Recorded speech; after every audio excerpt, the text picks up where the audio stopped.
लिए हमारी दो कैटेगरी होगी।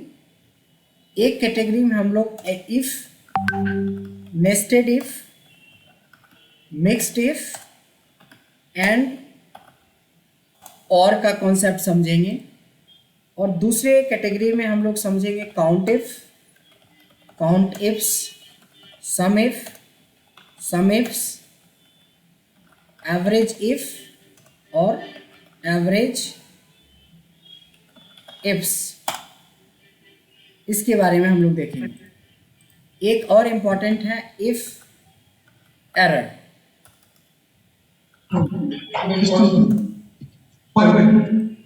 तो हम लोग आज इस 12 फंक्शंस के बारे में समझेंगे। This is the most most most important part in Excel. Logical function को हम लोग फर्स्ट कैटेगरी से लेके चलते हैं कि फर्स्ट कैटेगरी के अंदर हमारा क्या क्या चीज़ होगा और कैसे हम लोग करेंगे। आप लोगों में से कितने लोगों को पता है इसके बारे में? If, nested if, mix if, and का यूज़ करना, और का यूज़ करना, आप लोग कितने लोग जानते हैं? एनीवन जिनको थोड़ा बहुत आइडिया है, प्लीज़ रेज योर हैंड।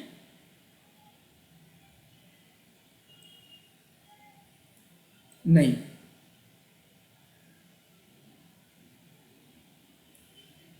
महिमा, आई होप आपको शायद थोड़ा बहुत आना चाहिए। If you are aware with the basic. Mahima is not on a seat right now. She'll join in 2-3 minutes. Okay, okay, okay. ठीक है, डन। चलिए, कोई नहीं, हम लोग शुरू करते हैं। इफ का कॉन्सेप्ट ये कहता है कि अगर आपके पास if you have two criteria then you can use one if. If you have 3 criteria, you can use 2 if. If you have 4 criteria, you can use 3 if, and so on. Suppose if you have 100 criteria, you have required 99 if. हमें जितनी criteria मिलेगी उससे एक if ज़्यादा जरूरत पड़ेगा, एक if कम जरूरत पड़ेगा। लाइक हेलो, यस, सपोज हमारे पास एक छोटा सा डेटा है सिटी वाइज। सिटी वाइज आपके पास एक परफॉर्मेंस स्कोर है, एक छोटा सा डेटा है सिटी वाइज परफॉर्मेंस स्कोर, जिसके बेस पे हमें इसको दो कैटेगरी में बांटनी है, एक्सेप्टेड और नॉट। इसमें से जो भी परफॉर्मेंस है वो एक्सेप्टेबल है या नहीं है, इसको दो कैटेगरी में हमें बांटनी है। सो दो कैटेगरी में बांटनी है, इसका मतलब हमारे पास दो क्राइटेरिया होने चाहिए। सो यहाँ पे हमें एक पैरामीटर की ज़रूरत पड़ेगी कि किस पैरामीटर के बाद आप बोलोगे कि दैट इज़ एक्सेप्टेबल और कितने के बाद that is not acceptable. Just for imagine करते हैं कि अगर आपकी परफॉर्मेंस 75 से ज़्यादा है तो एक्सेप्टेबल है, एल्स नॉट।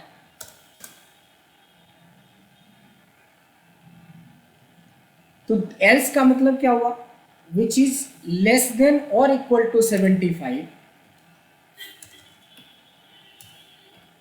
Then no. या यस नो में कर लेते हैं, बहुत आसान रहेगा। एक्सेप्टेबल मतलब यस, नॉट एक्सेप्टेबल मतलब नो। कंडीशन है कि अगर 75 से ज़्यादा वैल्यू होगी तो यस, इवन 75 भी किसी का होगा तो भी नो होगा, क्योंकि 75 हमारी नो की कैटेगरी में आती है। सो यहाँ पे हमारे पास दो क्राइटेरिया है, और दो क्राइटेरिया के केस में हमें सिर्फ सिंगल इफ का यूज होगा। सो आप कैसे यूज करेंगे? If this value is greater than 75, so this is the logical test। देखिए, सबसे पहले क्या मांग रहा है? Logical test. जो क्वेश्चन में ऑलरेडी दिया हुआ है, आपको लॉजिक सोचना है कि हमें इस डेटा को दो कैटेगरी में बांटना है, यस नो में। सो अगर यस नो में बांटना है तो 75 से ज़्यादा होगा तो यस, और 75 या उससे कम रहा तो नो। तो if B2 is greater than 75, यानी B2 को ये चेक कर रहा है कि 75 से ज़्यादा है या नहीं। दो बातें हो सकती है, या होगा या नहीं होगा। वैल्यू इफ ट्रू, यानी अगर होगा तो क्या, यस। तो जो भी मैसेज आप लिखेंगे वो डबल इन्वर्टेड कॉमा के अंदर लिखेंगे, और जो नहीं होगा उसके लिए कॉमा डाल के नो करेंगे। बड़ा सिंपल होता है इफ लगाना। पहले एक लॉजिक होता है क्वेश्चंस के अंदर, जैसे लॉजिक है कि परफॉर्मेंस स्कोर का ग्रेटर देन 75 होना जरूरी है यस के लिए। So if B2 is greater than 75 then yes, otherwise no.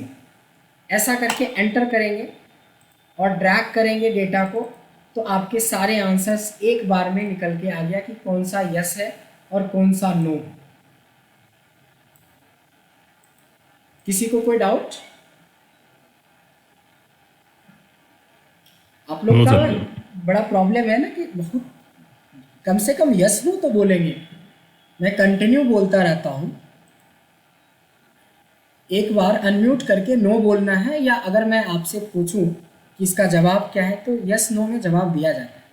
बिल्कुल पिन साइलेंट मोड में चले जाते हैं सारे लोग। सो दिस ये is no not sir, acceptable. No doubt. Yes yes, क्योंकि उससे हमें पता चलता है कि आप तक हमारी आवाज़ पहुंच रही है, हमारी लॉजिक पहुंच रही है। So, इस तरीके का ट्रेनिंग थोड़ा सा एक्टिव मोड में लेंगे please. If performance score is greater than 75 then yes, otherwise no.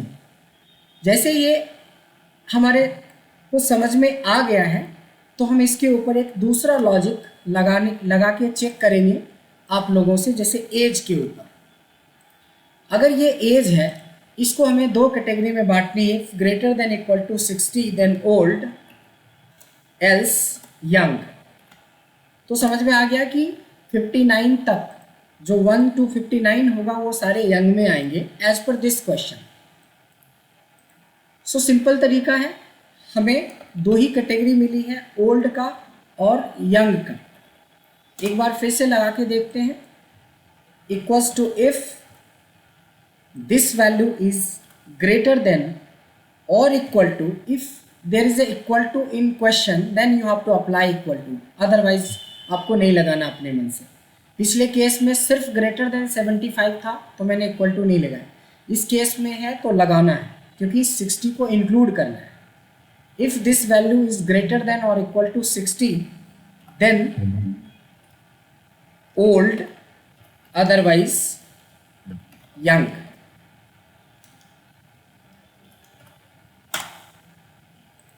ये रहा। इस तरीके से आप इसको कैटेगराइज कर सकते हैं। डेटा 10 हो या 10,000 हो या 10 लाख हो, कोई फर्क नहीं पड़ता, 2 सेकेंड में आपका सारा सेग्रीगेट हो जाता है। आई होप ये दो लॉजिक से आपको पता चल गया होगा कि बेसिकली क्या कंडीशन होता है, इफ के साथ कैसे हम लोग लगाते हैं। Any question? No sir, clear. Right ना? Okay, done. सो छोटा सा एक क्वेश्चन आपसे अब है। क्वेश्चन ये है कि if performance score is greater than 50 then print name else blank.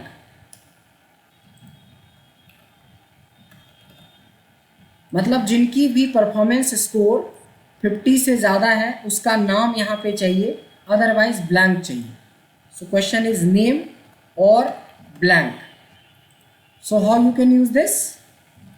Equals to if this value is greater than 50, greater than 50, then what?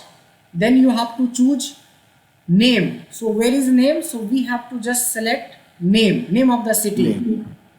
That means name of the city.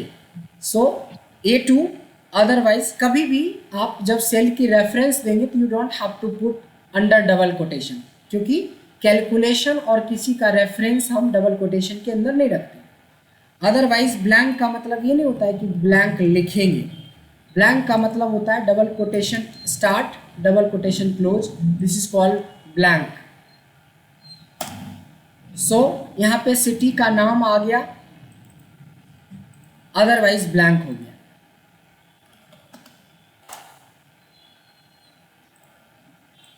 सो अब हमने क्या किया कि अब यहाँ से कनेक्टिविटी हमने यहाँ पे भी शुरू कर दी है। अब हमारा कनेक्शन यानी कि हम कहीं और के भी डेटा को पुल करवा सकते हैं with the help of if function. Same मैं थोड़ा सा इसमें कॉम्प्लिकेशन रखता हूं कि सपोज ये एज नहीं है, ये सपोज कि एज नहीं है और हमें ये पता करना है, ये सपोज मार्क्स है, इस मार्क्स के बेस पे ये पता करना है कि कितने लोग पास हैं कितने लोग फेल हैं, पास और फेल, पास और फेल। तो आपके पास फिर से एक क्राइटेरिया चाहिए होगा कि कितने पे पास होगा कितने पे फेल है। मैंने बोला कि ग्रेटर देन 60 पे पास है और लेस देन इक्वल टू 60 पे फेल है। तो how we can do this? This is very simple. अब इतने में कॉन्सेप्ट आपका क्लियर हो गया होगा most probably, pass and fail. So if this value is greater than equal to 60, equal to नहीं है तो नहीं डालेंगे, 60 देन पास एल्स फेल। इतनी एनालिसिस तो कोई भी कर लेता है इफ में, क्योंकि इफ में लोगों को इतना आता है अगर थोड़ा बहुत आप अवेयर हो तो। इसके बाद अब हम लोग चलते हैं लेवल 2 पे, यानी कि जब थोड़ी मिक्सिंग होगी शुरू। सपोज आपको बोला गया है कि ये बंदे जितने भी हैं जिनके मार्क्स ये हैं, इस मार्क्स को आपको ग्रेडिंग देनी है, ग्रेड निकालना है। ग्रेड में आपको ए चाहिए या बी चाहिए या सी ग्रेड में आपको डिवाइड करना है, इसकी ग्रेडिंग बनानी है। ऑब्वियसली जब ग्रेडिंग आप बनाएंगे तो आपको एक क्राइटेरिया की ज़रूरत पड़ेगी। सो हम लोग पहले एक पैरामीटर सेट करते हैं कि अगर किसी की वैल्यू ग्रेटर देन 80 हो मार्क्स तो ए ग्रेड में आता है, 50 टू 80 के बीच में आता है तो that is B grade, and less than 50 आता है तो सी ग्रेड। अब मामला आगे निकल गया, क्योंकि अभी तक जो भी हमने एग्जाम्पल दिया आपको कॉन्सेप्ट के लिए सिर्फ 2 क्राइटेरिया पे दिया। Now we are working on third criteria also. So we have A B and C, either A हो या बी हो या सी हो। ध्यान से देखेंगे, if this value is greater than 80 then A, इतनी बात तो समझ में आ गई। उसके बाद हमारे पास बी और सी 2 ऑप्शंस हैं, इसीलिए यहाँ पे एक और इफ का यूज करेंगे नॉर्मल जैसे हम करते हैं। यहाँ पे लॉजिक ये कहता है कि देखो 80 से ज़्यादा तो वो ए होगा ही होगा। अब यहाँ पे if B2 is greater than और equal to 50, that means this will start with the 50 and they will go up to 80, क्योंकि 80 से ऊपर का एक लगा हुआ है पैरामीटर। तो B2 is greater than equal to 50, यानी सेकेंड लोएस्ट को लेंगे ग्रेटर देन इक्वल टू के साथ, तो ये 50 से 80 का पार्ट ले लेगा, तो वो हमारा B कहलाएगा। और इसका जो एल्स होगा वो हमारा C होगा। जितनी इफ यूज किया है उतनी क्लोज करेंगे, 2 इफ यूज किया 2 क्लोज करेंगे। ध्यान से देखेंगे कि if B2 is greater than 80 तो A, बट हमारा तो B और C है तो एक और इफ लगाया, फिर B2 को चेक करा कि ग्रेटर देन इक्वल टू 50, यानी 50 टू 80 को कवर अप करा तो B, और जो 50 के नीचे का पार्ट हो गया वो C। सो यहाँ पे आप देखेंगे कि आपकी ग्रेड निकल के आ गई है कि कौन सा बंदा A ग्रेड में आएगा, कौन सा B में आएगा, कौन सा C में आएगा।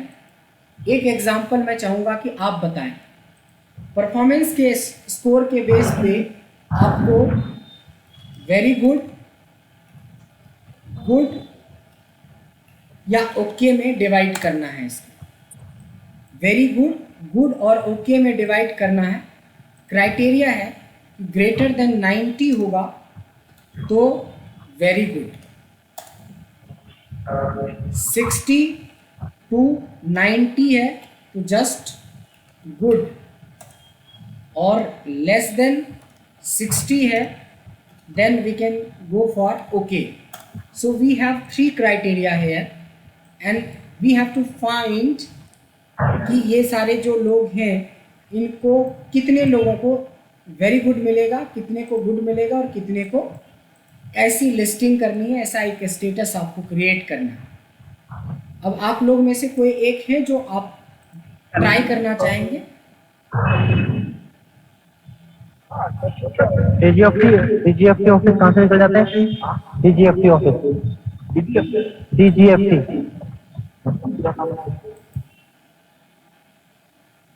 आप लोगों में से कोई है जो इसका सवाल का जवाब देना चाहेंगे? Yes, sir. Let me try. जी प्लीज। हाँ sir. Equals to if equals to if the value value is greater than 90, 90, then that VG very good, yes. Next, and again sir if again comma if the value value greater than 60 greater than और equal to 60, so Or we can equal to 60. Include 60, Sorry. Right? yes then good good, और इसके नीचे जो और बचेगा okay. That is okay. bracket close and close. Two if two close, absolutely correct. बहुत आसान है अगर इसको समझा जाए तो। मेन है ना कि लोग कंसंट्रेट नहीं करते हैं और कन्वर्सेशन मोड में आना नहीं चाहते हैं कि 4 बार इतना ट्रेनर को इरिटेट करो कि 5वां बार पूछना छोड़ दो। इस मेंटलिटी के साथ कभी आप सीख नहीं सकते, चाहे दुनिया की कोई भी ट्रेनिंग हो। सो बहुत एक्टिव मोड में रहने की ज़रूरत है। क्रॉस क्वेश्चन पे कम से कम अनम्यूट करना चाहिए लोगों को, अनम्यूट तक नहीं करते। चलिए, बहुत अच्छा, वेरी गुड। सो मैं चाहूँगा एक क्वेश्चन किसी दूसरे जने से पूछना। ये हमारी लाइफ में एक बार ज़रूर होता है, इसकी कैलकुलेशन आप ज़रूर एक बार करते हैं। और पहले मैं क्वेश्चन रखता हूँ और जिनसे पूछेंगे उन्हीं को जवाब देना है। इस बार आप डिवीज़न निकालने जा रहे हैं। सो नॉर्मली हमारी करियर में एक बार ये ज़रूर आती है कि ग्रेटर देन इक्वल टू 60 पे हमें फर्स्ट डिवीज़न मिलता है।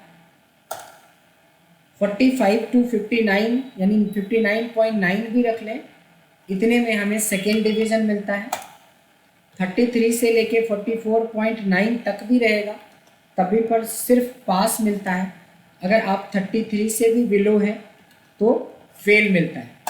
कॉन्सेप्ट ये कहता है कि जितनी क्राइटेरिया उससे एक इफ़ कम, तो 4 क्राइटेरिया है तो इतना तो मैं आपको हिंट दे देता हूँ कि इसमें 3 इफ़ का यूज होना है। बट आप लोगों में से अभिषेक को छोड़ के कौन ट्राई करना चाहेंगे, क्योंकि उन्होंने पिछला ट्राई किया था? Anyone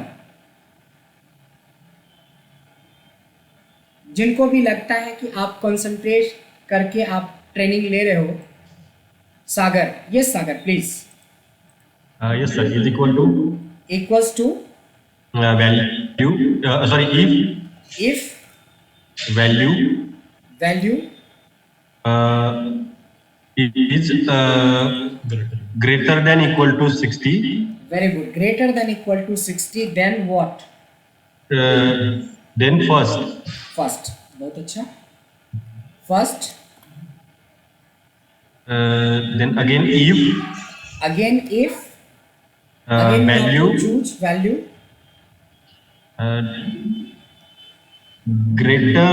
greater than equal to 45.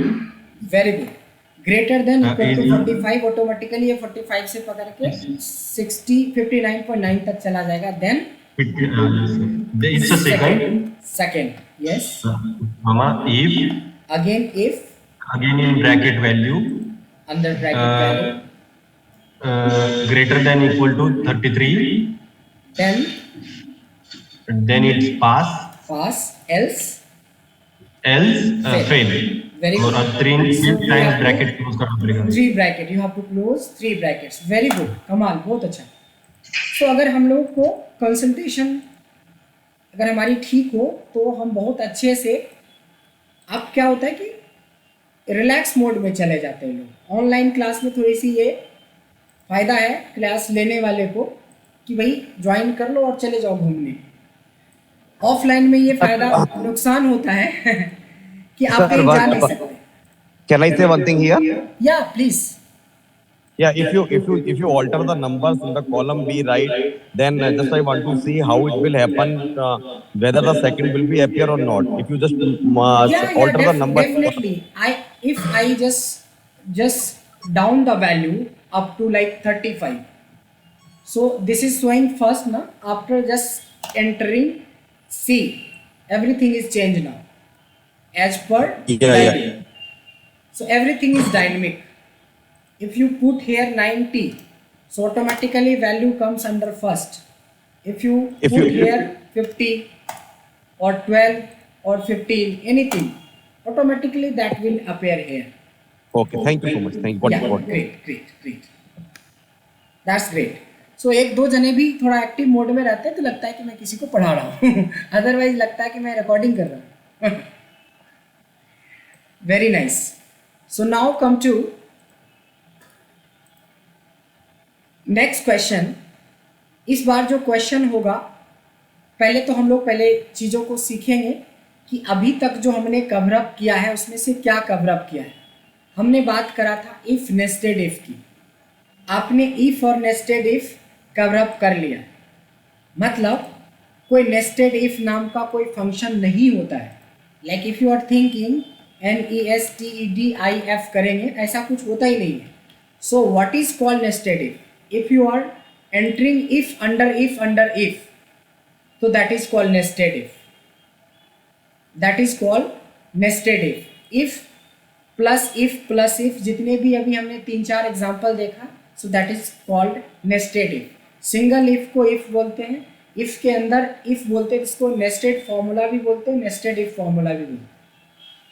Now we have to learn what is the difference between and or, how this is working.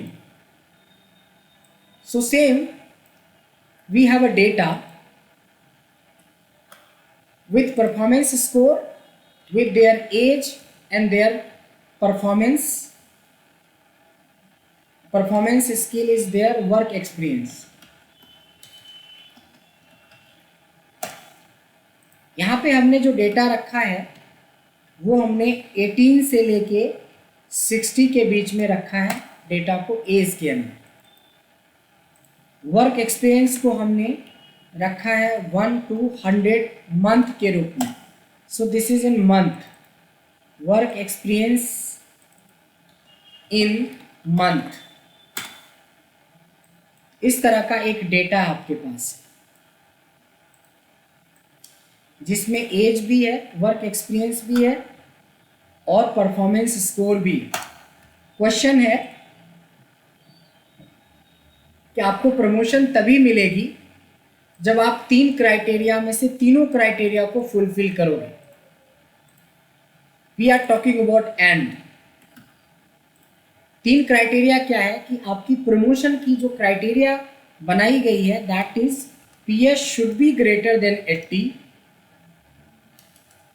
PS should be greater then, चलो 70 कर देते हैं, 70 में भी 60 कर देते हैं, कि परफॉर्मेंस स्कोर भी आपका 60 से ज़्यादा होना चाहिए और आपकी एज जो है वो भी आपको 18 से ज़्यादा होना चाहिए और आपको एक्सपीरियंस जो है वो भी आपको 4 साल से ज़्यादा होना चाहिए, 48 महीने से ज़्यादा होना चाहिए. ये तीनों क्राइटेरिया जब तक फुलफिल नहीं होगा आपको प्रमोशन नहीं मिलेगी. एंड का मतलब होता है ऑल कंडीशन. जो भी कंडीशन यहाँ पे दिया गया है सारे कंडीशन आपको फुलफिल करने होंगे. देखते हैं कि हमारा एंड कैसे काम करता है. ध्यान से देखेंगे.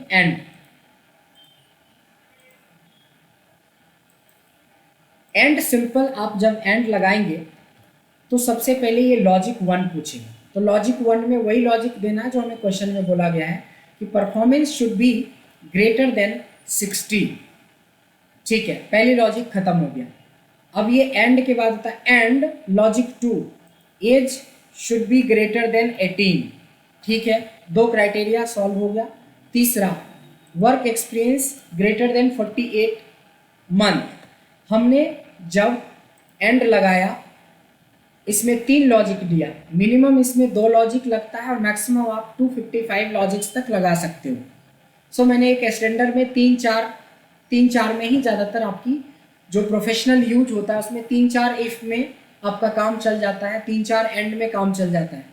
वैसे 255 इफ तक लगा सकते हैं इफ के अंदर, और एंड भी 255 तक लगा सकते हैं। चलिए एंटर करते हैं।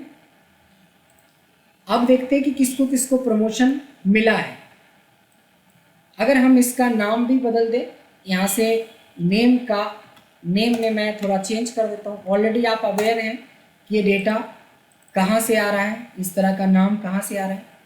तो मैं ब्रजेश की बात करूँ तो ब्रजेश को प्रमोशन मिलेगा। क्यों मिलेगा? क्योंकि इनका परफॉर्मेंस भी बहुत अच्छा है, दैट इज़ पैरामीटर से हमारा बहुत ज़्यादा है। 60 का पैरामीटर था बट ये ज़्यादा है। एज का पैरामीटर 18 था, वो भी चलेगा, और एक्सपीरियंस भी इनका अच्छा है। लेकिन सेकेंड वाले को, सलमान को, क्यों नहीं मिला? इनकी परफॉर्मेंस बहुत ख़राब है, एज भी अच्छा है और एक्सपीरियंस भी अच्छा है, बट परफॉर्मेंस अच्छा नहीं होने की वजह से इनको नहीं मिला। तो आपका जो आंसर एंड का मिलता है वो ट्रू और फॉल्स में मिलता है। अब यहाँ पे क्वेश्चन क्या होता है कि इफ़, देखिए यहाँ पे क्या है कि ये तीनों कंडीशन मैच होने चाहिए। If match all the conditions then print their name else blank. Question है कि यहाँ पे नेम या ब्लैंक करना है इस बार, लेकिन ये तीनों क्राइटेरिया को मैच करते हुए, तो तीनों क्राइटेरिया को मैच करवाने के लिए जब तक आपके पास एंड नहीं होगा तब तक आप डायरेक्टली आंसर नहीं निकाल सकते। इसीलिए हमने एक हेल्पिंग कॉलम ली है, एंड को समझा। एंड अपना आंसर या तो ट्रू देता है या तो फॉल्स देता है। तीनों क्राइटेरिया मैच करेगा तभी वो ट्रू देगा, अदरवाइज फॉल्स दे देगा। अब हमें ट्रू फॉल्स में आंसर आ गया तो अब हमें आंसर निकालना आसान हो जाएगा। इफ़, अब हमें इन तीनों को चेक नहीं करना है, हमें इसको चेक करना है। If this value is equals to true, अगर ये वैल्यू ट्रू होता है, आप बोलोगे सर ये तो टेक्स्ट है, इसको डबल कोटेशन में क्यों नहीं रखा? कभी भी किसी फंक्शंस, फॉर्मूले और सेल रेफरेंस को डबल कोटेशन में नहीं रखते हैं। सिर्फ नाम, सिटी, प्रोडक्ट, डेट, इन सबको हम लोग डबल कोटेशन में रखते हैं। This is the small note कि if E2 equals to true तो नाम कहाँ मिलेगा? इधर मिलेगा, अदरवाइज ब्लैंक ऐसे मिलेगा। इस पर ऑलरेडी हमने वर्क किया हुआ है। So now your question is ready and your answer is ready. Question क्या है हमारा? क्वेश्चन है कि हम उन्हीं का नाम देखना चाहते हैं जिन्होंने ये 3 क्राइटेरिया को फुलफिल किया है, जिनकी परफॉर्मेंस भी ज़्यादा थी, एज भी ज़्यादा था और एक्सपीरियंस भी ज़्यादा था। अगर तीनों मैच कर रहा था तो ट्रू आएगा, अदरवाइज फॉल्स आएगा। जब ट्रू फॉल्स आ जाएगा तब आप अपने इफ़ का यूज कर लेंगे इसके बेस पे। If this value equal to true तो नाम दे दो, अदरवाइज नहीं। यहाँ पे देख सकते हैं कि ब्रजेश, तंजय, अंजय, अंकुर, सेजल एंड मोदी जी, ये कुछ 4-5 नाम है जिनका परफॉर्मेंस बढ़िया है और उनको प्रमोशन मिलना है एज पर दिस डेटा। देखिए यहीं पे एक चीज़ और आपने सीख लिया जिसको कहते हैं मिक्स्ड इफ़। मिक्स्ड इफ नाम का भी कोई चीज़ नहीं होता। मिक्स्ड इफ नाम का कोई चीज़ नहीं होता है। जब आप इफ़ के साथ, देखो इफ़ मतलब सिंगल इफ़ की बात कर रहे हैं, नेस्टेड इफ़ की का मतलब होता है मोर देन वन इफ़ की बात कर रहे हैं, मिक्स का मतलब होता है कि इफ़ प्लस अदर फंक्शन की बात कर रहे हैं। याद होगा कि हमने जो 40-50 अदर फंक्शंस करवाए हैं उसकी यहाँ पे ज़रूरत पड़ेगी, और कुछ हमें 10-12 फंक्शन और सीखने पड़ेंगे ताकि हम इनकी हर बारीक लेवल पे लॉजिक को समझ पाएँ। तो ये पार्ट बहुत इम्पॉर्टेंट हो जाता है जब हम मिक्स्ड इफ़ की बात करते हैं, क्योंकि यहाँ पे इफ़ के साथ अदर फंक्शंस ऐड करने होंगे आपको, और अदर फंक्शन ऐड करने के लिए आपको अदर फंक्शन का याद होना भी ज़रूरी है। याद होगा कि पहले दिन हमने 20 से ज़्यादा फंक्शन करवाए थे, second day date and time में भी हमने 20 से ज़्यादा करवाए थे। तो हमने काफ़ी कुछ फंक्शंस करवा रखा है, 40 से ज़्यादा। वैसे सारे फंक्शंस को हम इफ़ के साथ एज पर कंडीशन जोड़ सकते हैं। क्वेश्चन यही है कि कितना याद है। याद है तो ठीक है, अगर याद नहीं होगा तो आप कभी भी लॉजिक नहीं बना सकते। जैसे पहले एंड तो हमने सीख लिया, अब एंड के बाद हम लोग और सीखते हैं। सब कुछ सेम है।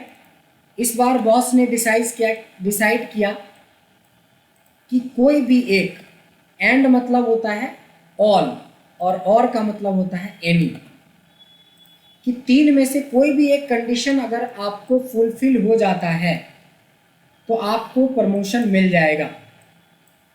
कोई भी तीन कंडीशन में से एक कंडीशन आपकी हो गई, या तो आपका परफॉर्मेंस स्कोर, देख लो इस बार हम और बोल रहे हैं, या उस समय एंड बोल रहे थे। परफॉर्मेंस स्कोर आपका अगर 80 से ज़्यादा है तो प्रमोशन मिल जाएगा। एज अगर आपका लेस देन 40 है तो भी आपको मिल जाएगा प्रमोशन, भले परफॉर्मेंस जो भी हो लेकिन एज 40 से कम होने चाहिए। एंड वर्क एक्सपीरियंस भी ग्रेटर देन 48, 4 साल से ज़्यादा का एक्सपीरियंस होना चाहिए। तीन में से कोई भी एक क्राइटेरिया, ध्यान देंगे, तीन में से कोई भी एक क्राइटेरिया मैच कर जाता है तो आपको प्रमोशन मिल जाएगा। सो नाउ क्वेश्चन इज और। पिछले बार था एंड, ये भी चाहिए, ये भी चाहिए, ये भी चाहिए, लेकिन इस बार है नहीं, कोई एक हो जाए। ध्यान देंगे फंक्शन सेम है। और logic 1, this should be greater than 80। Logic 2, age should be less than 40, और फिर performance should be greater than 48। मतलब तीनों में से कोई भी एक क्राइटेरिया होगा तो ट्रू हो जाएगा। सो संजोग से सिर्फ एक ही बंदा मिला जो तीनों में से कोई क्राइटेरिया मैच नहीं कर पाया, इसलिए उनको परफॉर्मेंस में उसको प्रमोशन नहीं मिलेगा। अगर यस नो में प्रमोशन में आप बात करेंगे तो प्रमोशन में यस नो में आएगा आंसर, या अगर आप उसका नाम देखना चाहेंगे तो नाम में आंसर आएगा। ध्यान देंगे इसको क्यों नहीं मिला। अगर परफॉर्मेंस की बात करें 65 है, एज की बात करें ज़्यादा हो चुका है, रिटायरमेंट के कगार पे हैं, इसलिए इनको प्रमोशन नहीं मिलेगा। और एक्सपीरियंस ज़्यादा नहीं है, अभी सिर्फ 14 महीने का एक्सपीरियंस है इस कंपनी के साथ। इस तीनों के वजह से एक भी वजह नहीं बना जिससे कि, और यहाँ पे देखेंगे कि सबको ट्रू मिल गया क्योंकि किसी ना किसी का कुछ ना कुछ अच्छा था। मोदी जी का देखेंगे कि परफॉर्मेंस उतना बेस्ट नहीं है, एज भी नहीं है, लेकिन एक्सपीरियंस अच्छा है, एज पर एक्सपीरियंस इनको मिला है। सिसोदिया की बात करते हैं कि इनको किस बेसिस पे मिला है, परफॉर्मेंस इनका भी बेस्ट नहीं है, लेकिन इनको एज सूट कर गया। देखिए एज सूट कर गया इनको, एज की क्राइटेरिया इनके ऊपर फिट बैठ जाता है, जिसके वजह से इनको मिल गया। इनको मिला है एक्सपीरियंस के बेस पे। तो समथिंग लाइक दैट कि अगर 3 या 4 या 10 या 20 50 क्राइटेरिया में एक भी क्राइटेरिया मैच करता है तो ट्रू दे देगा, अदरवाइज फॉल्स दे देगा। अब आपका क्वेश्चन इजी हो गया। मान लो किसको किसको प्रमोशन होना है वो यस आएगा, जिसको नहीं होना है नो आएगा, यानी ट्रू वाले को यस, फॉल्स वाले को नो। हम लोग करते हैं इफ़, इस बार कनेक्शन मेरा इधर से नहीं है इधर से है। If this equal to true then promotion मिलेगा, यानी कि यस अदरवाइज नो। यहाँ से क्लोज कर देंगे, एंटर कर देंगे, हमारा आंसर सामने है। एक बंदे को नो मिला, मैं देखो चेंज करता हूँ, एक बंदे को मैं चेंज करता हूँ। जैसे इनकी परफॉर्मेंस स्कोर अच्छा नहीं है, इनको एज के बेस पे मिला, लेकिन अब मैं इनकी एज को 40 से 45 कर देता हूँ, तो देखिए ये भी फॉल्स हो गया। फिर से इसको भी प्रमोशन नहीं मिलेगा इस डेटा के अंदर, क्योंकि तीनों में से कोई भी क्राइटेरिया फुलफिल नहीं हुआ। एक भी क्राइटेरिया इन तीनों में से ऐसा नहीं है जो फुलफिल हो रहा है, ना ही इन तीनों में से कोई ऐसा है जिसका क्राइटेरिया फुलफिल हो रहा है। अपकमिंग चैप्टर में हम लोग कंडीशनल फॉर्मेटिंग यूज करना सीखेंगे, अभी नहीं। अभी जैसे मैं मैनुअली ये कलर कर रहा हूँ, अगर आप चाहेंगे कल के डेट में कि सर कुछ ऐसा हो जाए ना कि जो बंदा नो है ना ऑटोमेटिकली वो रेड हो जाए, जो कि आपको बहुत ज़्यादा काम आने वाला है। नेक्स्ट चैप्टर होगा हमारा कंडीशनल फॉर्मेटिंग, मोस्ट प्रॉब्ली कल हम लोग कवर अप करेंगे। तो आपको ये लॉजिक सिखाएंगे कि कैसे हम एकदम नो देखने में हमें शायद ज़्यादा जोर लगाना पड़ेगा, लेकिन अगर ये डेटा हाईलाइट हो जाएगा ऑटोमेटिकली तो हमें ज़्यादा टाइम नहीं लगेगा। अभी मैं लगा रहा हूँ, सिखा नहीं रहा हूँ। जब सिखाएंगे तब स्लो मोशन में आपको एक एक स्टेप दिखाएंगे कि हमने क्या किया है।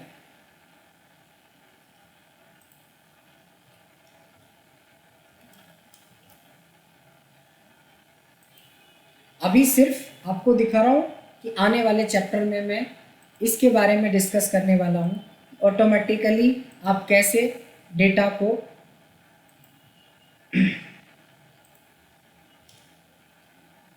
हाईलाइट कर पाएंगे अपनी नीड के हिसाब से। एकदम से नज़र पड़ जाएगा कि ये दो बंदे हैं जिनको प्रमोशन नहीं मिला है। जस्ट फॉर एग्जांपल एक तीसरा भी कर देता हूँ, इनकी एज को 56 कर देता हूँ ऑटोमेटिकली। ये देखिए जैसे ही डेटा वैल्यू चेंज हुआ हमें कलर अपने आप चेंज हो गया। अब जब भी कभी कोई टारगेट सेट करते हैं, आप कोई भी बजट सेट करते हैं, वो बजट फुलफिल हो जाए या वो टारगेट फुलफिल हो जाए तो ग्रीन हो जाए, ना फुलफिल हो तो रेड हो जाए, समथिंग लाइक। जो भी लॉजिक हम लोग सीखेंगे उस लॉजिक के लिए हमें इफ़ पहले से आना चाहिए, ताकि आप इस जगह पे आके वो लॉजिक सेट कर पाएंगे। इसलिए अभी के बाद के जितने भी चैप्टर हैं वो हर चैप्टर आपके लिए इम्पोर्टेंट होने वाला है। तो सीरियसली थोड़ी क्लास लेनी पड़ेगी आप लोगों को, और उससे भी ज़्यादा ज़रूरी है कि थोड़ी प्रैक्टिस करना है। यहाँ तक में बताएं, किसी को कोई डाउट है? No sir. एक मैं आप लोगों के तरफ से क्वेश्चन लेना चाहूँगा इस बार, ताकि हमें पता चल जाए कि सही में समझ में आ गया है। देखिए इस बार है क्वेश्चन कि सपोज मान लो कि ये कार नंबर है। दिल्ली एनसीआर में तो बड़ा पॉपुलर है, इस साल लागू नहीं हुआ है, पिछले साल भी लागू हुआ था, लॉकडाउन से पहले तो लागू ही था। जब से अरविंद केजरीवाल आए थे तो उन्होंने एक रूल लगाया था कि जिनका कार नंबर ऑड होगा उनको उनकी गाड़ी ऑड वाले दिन चलेगा, जिनका कार का नंबर इवन होगा वो इवन वाली डेट पे चलेगा। आई गेस दिल्ली एनसीआर में रह रहे हैं तो आपको पता होना चाहिए कि ये रूल अभी पिछले लॉकडाउन के बाद हटाया गया है, लेकिन अदरवाइज ये ऑड इवेंट का कॉन्सेप्ट था। चलो उसी क्वेश्चन को मैं चाहता हूँ सॉल्व करना, कि जिस बंदे का कार नंबर ऑड में है उसकी यहाँ पे यस हो जाए और जिसका इवन है उसका नो हो जाए, यानी गाड़ी चलेगी, अलाउ है या नॉट अलाउड है।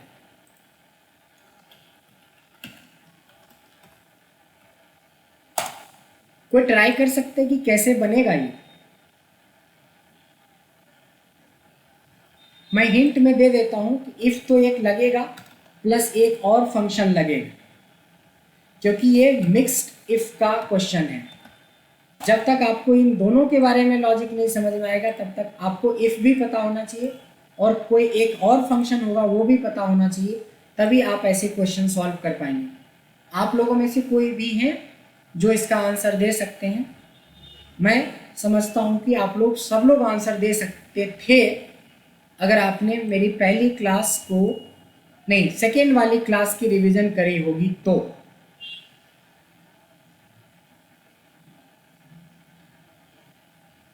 धर्मेंद्र सर, आप पहले दिन बहुत एक्टिव मोड में थे, फिर म्यूट मोड में चले गए, क्या बात है?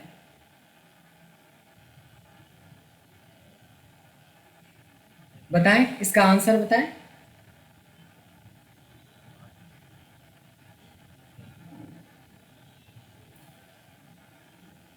ठीक है, नो प्रॉब्लम।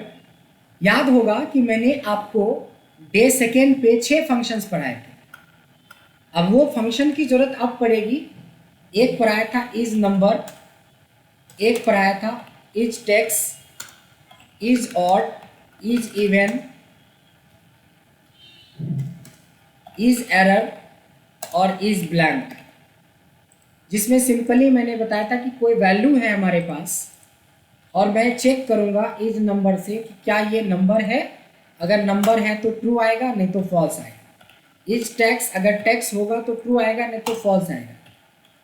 इज ऑड है, अगर ऑड नंबर है तो ट्रू आएगा, नहीं तो फॉल्स आएगा। इज इवन है तो ट्रू आएगा और फॉल्स आएगा। अगर किसी का मिस हो गया ये क्लास तो अभी आप देख लो कि सारे आंसर्स ट्रू और फॉल्स में आते हैं और सारे इज से शुरू हो रहा है function.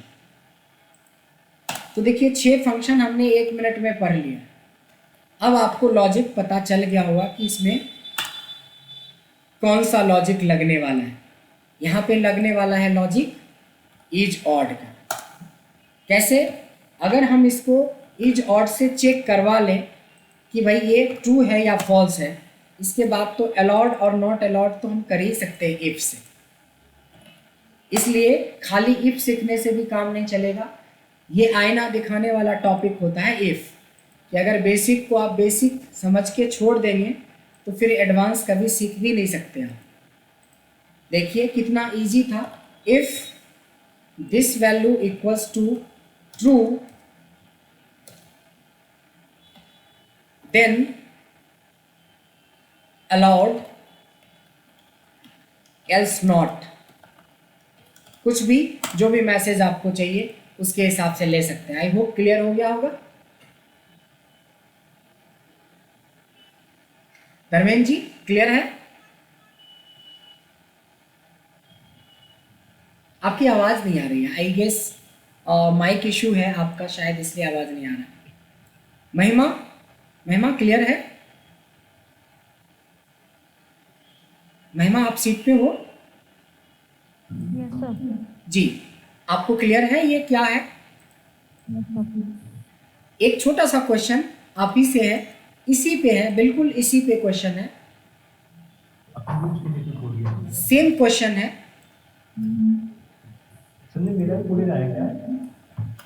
So my question is कि जो कार नंबर है ना, इस कार नंबर में एक प्रॉब्लम है कि कार नंबर के जगह पे ना कहीं कहीं लोगों ने गलती से टैक्स दे दिया है। जैसे कोई दिल्ली लिख के छोड़ दिया, कार नंबर ही प्रॉपर नहीं है, किसी ने अपना नाम लिख के छोड़ दिया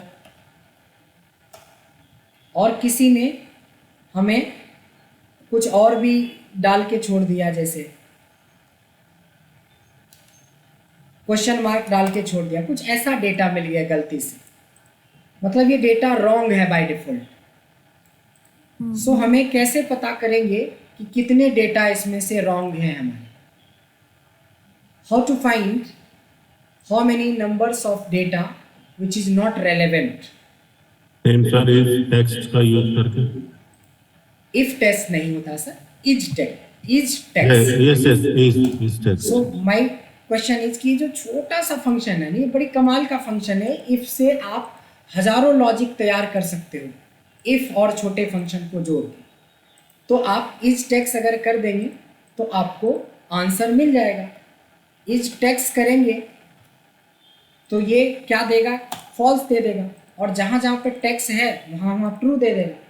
अब आपको बताना है कि कितने रॉन्ग डेटा है और कितने सही डेटा है। तो जितने भी ट्रू वाले हैं वो सारे हमारे रॉन्ग डेटा है। अगर काउंट करना रहेगा तो हम काउंट इफ लगा लेंगे, अगर मैनुअल गिनना है तो मैनुअल गिन लेंगे, फिल्टर आती है तो फिल्टर से पता कर लेंगे। तो आप जैसे चाहें वैसे आंसर दे सकते हैं। अगर इफ से हमें कुछ इसके सामने डेटा इज करेक्ट और नॉट करेक्ट, करेक्ट और नॉट करेक्ट में हमें आंसर देना है, तो फिर हमें इफ की जरूरत पड़ेगी। हम इफ चैप्टर पढ़ रहे हैं तो इफ का यूज करते हैं। इफ दिस इक्वल टू इस टाइम फॉल्स, फॉल्स है तो डेटा सही है, अदरवाइज नॉट। तो कौन कौन सा डेटा सही है? जो जो फॉल्स है वो सही है, जो जो ट्रू है इस बार वो सही नहीं है। तो देखिए इस तरीके से कनेक्ट करते हैं इफ को अपने मल्टीपल फंक्शंस के साथ। अब इसमें एक लेवल और मैं ऐड कर रहा हूं,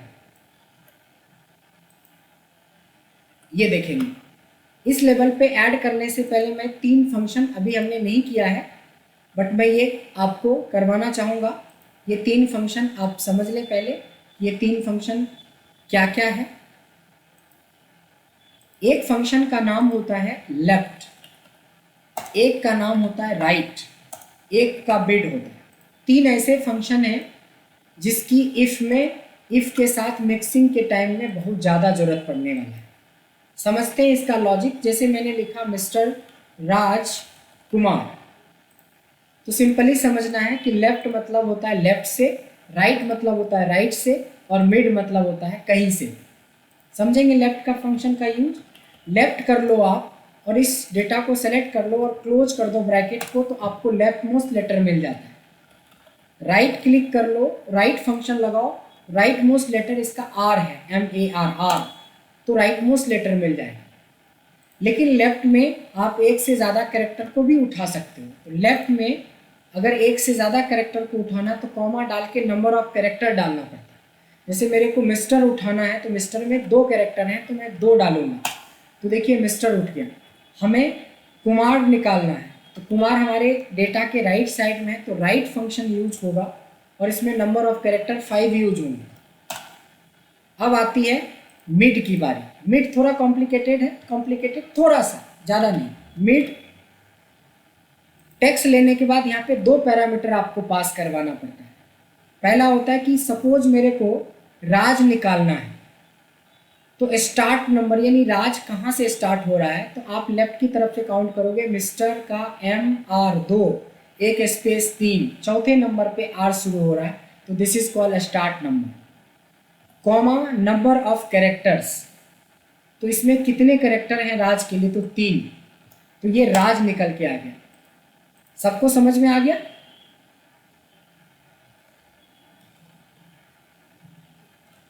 सबको समझ में आ गया लेफ्ट राइट मिड का कॉन्सेप्ट?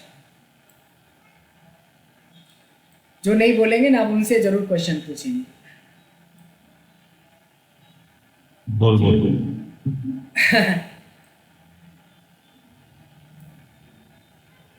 शकराम, क्या नाम है सर आपका? Shakram sir, can you just tell me, unmute your voice. इनका तो option audible, yes right. So my question is, I want to segregate 3y from this text. What you have to do is, we need 3y, ये तीनों y मेरे को चाहिए। How we can find, which formula we can apply here? In this case we need 3y. ये मैंने miss किया है Yes, sir. ये चैप्टर था ना, ये मैंने मिस कर दिया। अच्छा आपने मिस कर दिया। नहीं अभी तो बताया, तो मिस कहाँ किया? इसीलिए तो मैं बोलता हूँ एक्टिव मोड में रहने के लिए क्लास में।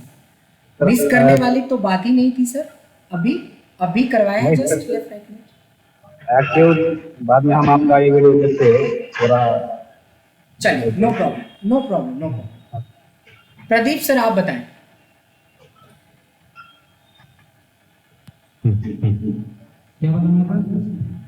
How we can find 3y, triple y, left और राइट और mid, which function we can apply?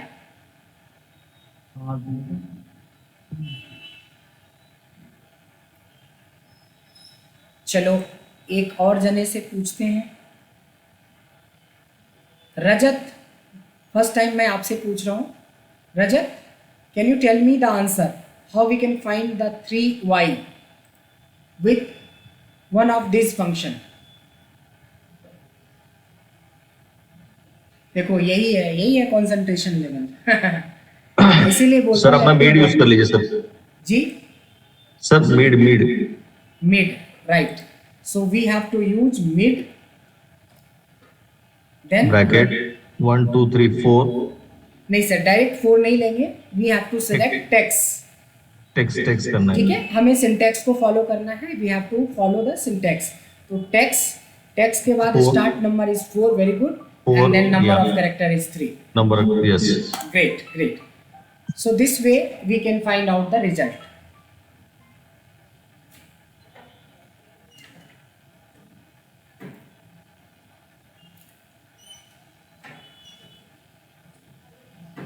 Okay great, very good.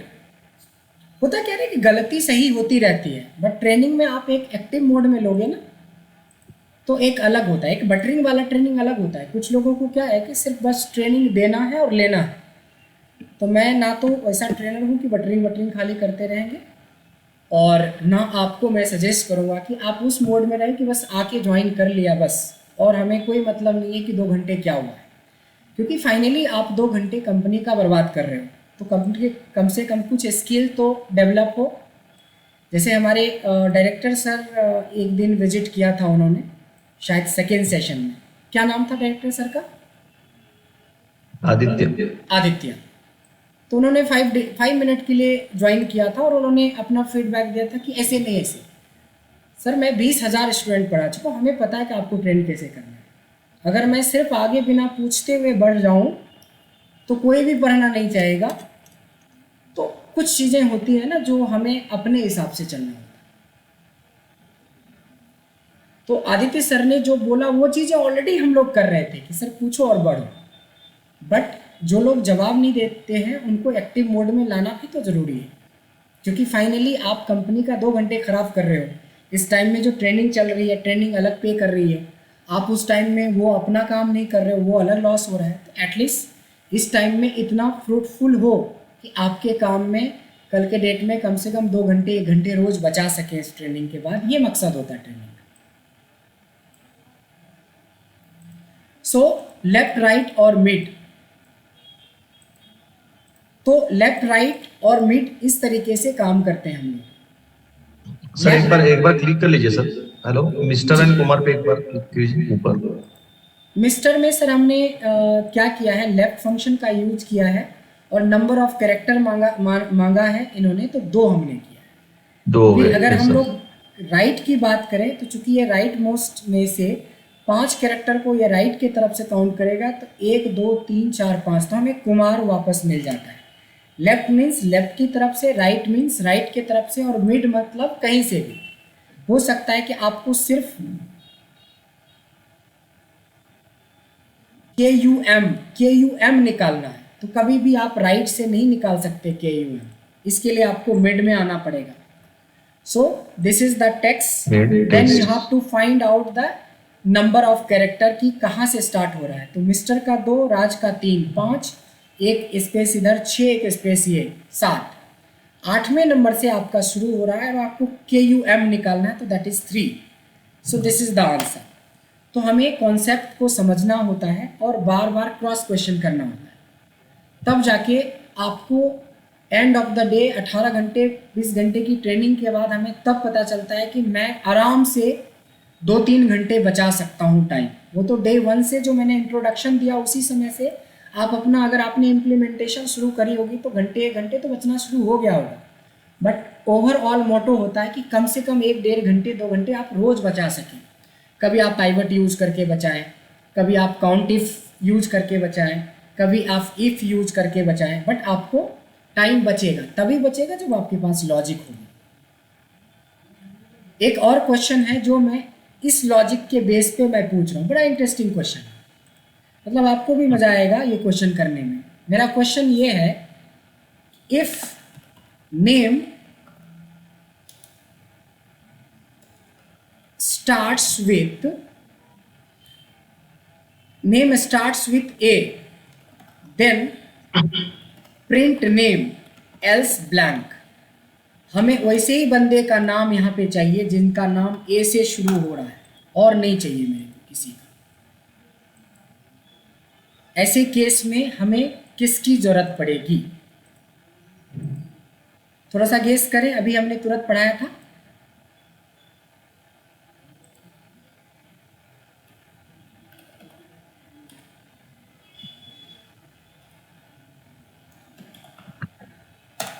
अभी हमने लेफ्ट पढ़ा, लेफ्ट की जरूरत पड़ेगी। इक्वल्स टू लेफ्ट लगाया और इसको सेलेक्ट करके हम पहले लेटर को तो निकाल ही सकते हैं, बस यही तो क्वेश्चन है। अब देखिए लेफ्ट कितना इंपॉर्टेंट हो गया इस क्वेश्चन के लिए।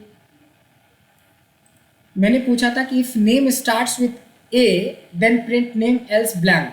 जैसे आपने देखा होगा कि बड़े बड़े जो एग्जाम्स होते हैं ना, या तो रोल नंबर के बेस पे बच्चों को बिठाया जाता है एग्जाम के लिए आईएएस आईपीएस में, या तो अल्फ़ाबेट कैटेगरी बना दिया जाता है कि ए वाले लोग इस रूम में बैठेंगे, बी वाले इस रूम में बैठेंगे, सी वाले इस रूम में बैठेंगे।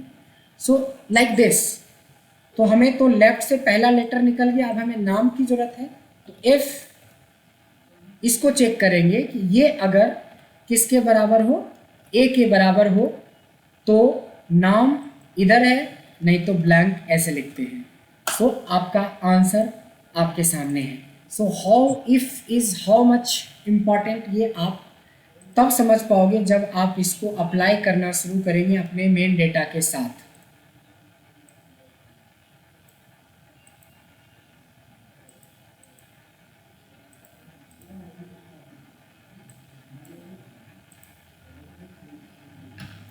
समझ में आया ये? सागर, Yes, sir. आपको समझ में आ गया सागर? सर हेलो, यस सर, समझ में आ गया। जी। एक क्वेश्चन छोटा सा आपसे ही है, जस्ट अपोजिट है, जस्ट अपोजिट है। If name ends with H then name else blank. Okay So how we can use this? Sir, we can firstly take out the last names, means last Last alphabet character. of the last Yes. character of the alphabet, last alphabet of the name. Yes. So how we can do this? Can we replace this left wala in the end and then again? Okay, you Right. can. We have to Right. use right function. So Is there is equal a to no right. connection of left here. There is Yeah. another connection that is right. Yeah. So you have to just take a rightmost letter of the data, Data. and if Yeah. your data is ready, then you can easily answer the question. Yeah. Like answer is in the name. if this If this equals data to is equal H, to H, then name else blank. else blank. Yeah. So only one name we have, rest is blank. Suppose यहाँ पे मैं change कर देता हूँ, राकेश कर देता हूँ, H is there, so definitely you will get the data. अगर मैं यहाँ पे अंकुश लिख देता हूँ तो you will get the data. आप देख रहे हो कि सब जगह पे ये चेंज हो रहा है सब कुछ, क्योंकि ये है कनेक्शन। ये आप फॉर्मूला क्रिएट कर रहे हो, जब क्रिएट करते तो फॉर्मूला हमारा डेटा से बनता है, तो डेटा में अगर कोई मॉडिफिकेशन होगा you can see the reflection on your result. So this is result, ये सारे रिजल्ट है हमारे। तो this way you can use nested if and mixed if. देखिए यहाँ पे आके हमारा मिक्स्ड इफ का काफ़ी एग्जाम्पल देख लिया, चाहे तो अभी कई सारे एग्जाम्पल और देख सकते हैं और बना सकते हैं मिक्स्ड इफ के थ्रू। एक क्वेश्चन है जिसको एक छोटा सा है, बहुत छोटा सा है, इफ एरर। बड़ा इंपॉर्टेंट होता है ये जब आप रियल टाइम में यूज करते हैं। आप लोगों में से कुछ लोग हैं जो इफ एरर का यूज करते हैं, कोई भी, एनीबडी? इफ एरर,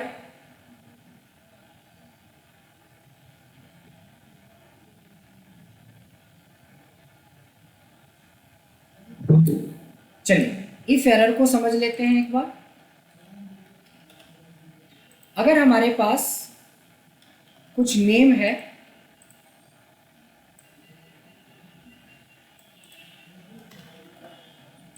और नेम के बाद हमें 3 वैल्यू हैं दिया हुआ है यहाँ पे, मान लो फिजिक्स की, केमिस्ट्री की और मैथ की, हमारे पास मार्क्स यहाँ पे डले हुए हैं।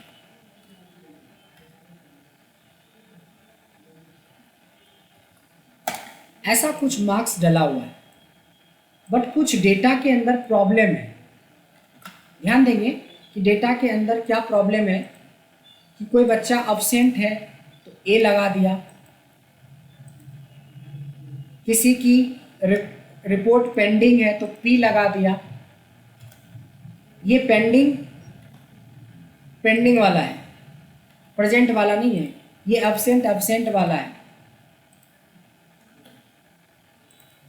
कहीं पे वैल्यू तो आंसर आया है लेकिन यहाँ पे लिखा हुआ है 70। अब ऐसी प्रॉब्लम है डेटा के अंदर। आपको पता करना है कि सबसे पहले कि इसमें से कितने हैं जिसमें कोई ना कोई प्रॉब्लम है। कुछ मत करो, सिंपल प्लस करो, वो भी प्लस साइन लगा के। कुछ नहीं, बिल्कुल जैसे आप करते आए हैं, दिस प्लस दिस। अगर ये तीनों डेटा करेक्ट है तो आंसर आएगा, नहीं तो एरर आ जाएगा। देखिए क्या हुआ, यानी कि ये तो पता चल गया हमें कि भाई जिसमें एरर आया है कुछ ना कुछ। अभी हमने एक पढ़ा था इज वाले सेक्शन में, इज एरर। तो इक्वल्स टू इज एरर करोगे आप तो चाहे डेटा 1 रहे या 1 लाख डेटा रहे, क्या फर्क पड़ता है। एरर वाले पार्ट में ये ट्रू आ जाएगा और फॉल्स आ जाएगा। अब आपको यहाँ पे निकालना है एरर है या एरर नहीं। If this equals to true तो एरर है, नहीं तो नहीं है। फिर से देखिए, इफ अभी तक आपको इफ एरर का यूज नहीं हुआ। अभी तक हमने इज एरर और इफ का यूज किया इस सेक्शन के लिए, लेकिन इसी चीज को हम लोग क्या कर सकते हैं, ध्यान देंगे यहाँ पे, केयरफुली ध्यान देंगे। मैं अलग से फिर से बना रहा हूं प्लस करके, equals to this plus this, ऐसे। तो हम क्या करेंगे, यहाँ पे कुछ नहीं करना है, यहाँ पे लगा देंगे फॉर्मूला जो आपने प्लस लगाया उससे पहले लगा दीजिए इफ एरर। मतलब देखिए, इफ एरर के 2 पार्ट होते हैं कि अगर आंसर आता है तो आने दो, तो दैट इज कॉल्ड वैल्यू। लेकिन वैल्यू इफ एरर, आप क्या चाहते हो अगर जहाँ एरर शो करें। यहाँ मैं चाहता हूँ कि एक मैसेज दे दे कि this is not a correct data, कुछ इस तरह का मैसेज आ जाए। देखिए इफ एरर का कमाल कि अब यहाँ पे वैल्यू में एरर नहीं देगा, इसमें देगा इस तरह का मैसेज कि इस डेटा के अंदर this is not a correct data करके एक मैसेज। आप अपना चेक कर लो, देखो यहाँ पे पेंडिंग डाला हुआ, यहाँ पे आपको मार्क्स डालने होंगे। इस वाले केस में ठीक है, इस वाले केस में ए भी डाल रखा है। अब्सेंट है तो 0 मार्क्स होंगे, तो 0 मार्क्स के हिसाब से जो भी है मार्क्स निकल के आ जाएगा। यहाँ 70 ऐसे लिखा है, 70 आपको ऐसे लिखना था। जैसे जैसे करेक्ट करेंगे यहाँ से देखिए एरर फ्री होते जा रहे हैं, और जहाँ जहाँ एरर रहेगा वहाँ पर ये मैसेज आप करवा सकते हो। सो this is called if error. मतलब अगर फॉर्मूला लगाते हुए डेटा में प्रॉब्लम की वजह से कोई एरर आता है तो उस एरर को कैसे आप अवॉइड कर सकते हो अपने मैसेज के जरिए। So that is called if error. I hope logic समझ में आ गया होगा कि इफ एरर का काम कैसे होता है। हालांकि एडवांस के अंदर बहुत ज़्यादा यूज होता है इफ एरर में। वी लुकअप जब पढ़ेंगे हम लोग, शुरू करेंगे, तब आप देखेंगे कि इफ एरर का कितना बढ़िया यूज है। Any doubt? जी, हेलो किसी को कोई डाउट है? जी जी बताएं। सर, अभी आपने यहाँ पे पेन लिख दिया है, यहाँ पे पेन लिख दिया है, ये इसी जगह पर कोई डॉट कॉमा या कोई डॉट पड़ गया था।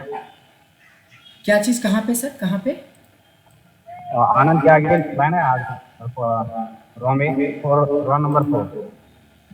अच्छा, ये वैल्यू को क्या करें? पेन लिखा है आपने, पेन। हाँ हाँ, हाँ, वहाँ पे अगर डॉट पड़ जाए या कॉमा पड़ जाए तो भी उसको कैसे सॉल्व करें? डॉट पड़ेगा तो देखिए क्या हो रहा है। हाँ, गलती से इतने बड़े रिपोर्ट ये डॉट पड़ जाएगा तो डॉट को प्लस तो करेगा नहीं, तो एरर आ गया। अगर किसी ने डैश करके छोड़ दिया तभी पर ये एरर हो जाएगा, क्योंकि नंबर को ही सम करता है अगर हम प्लस करते हैं। इसीलिए माइक्रोसॉफ्ट ने सम लाया कि इन सबको अवॉइड करते हुए सम कर देता है, सबको अवॉइड करके सम करता है। जब सबको अवॉइड करके सम करेगा तो इफ एरर की जरूरत नहीं पड़ेगी। इफ एरर की जरूरत यहाँ पे पड़ती है जब आप मैनुअल प्लस करते हैं, माइनस करते हैं, डिवाइड करते हैं, कुछ इस तरह की एक्टिविटी के लिए हमें हमेशा डैश वगैरह का यूज नहीं करना चाहिए, क्योंकि वो एक एरर क्रिएट कर देगा, क्योंकि वो वैल्यू में नहीं, वो टेक्स्ट के अंदर आ जाता है। टेक्स्ट कभी नंबर के साथ जुड़ता नहीं है। हाँ वो तो है। जी, ठीक है sir, thank you. Thank you so much. और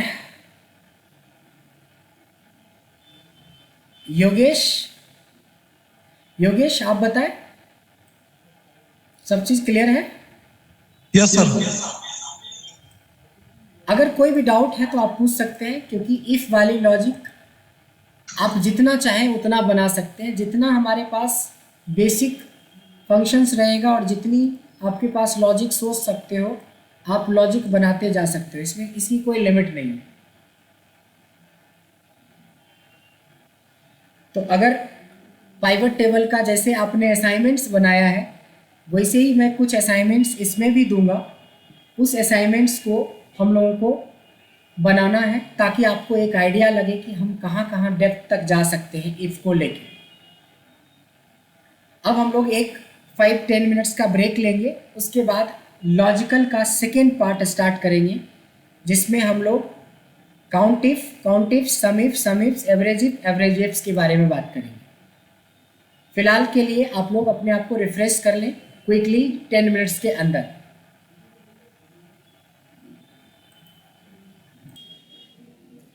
So now we have another logical function which is count if, sum if, count ifs, sum ifs, average ifs.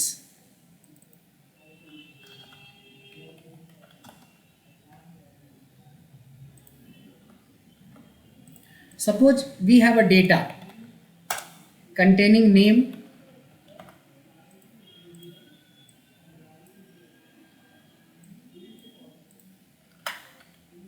city,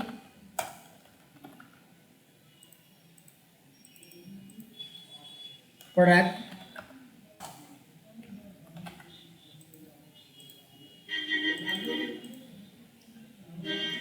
cost, sales.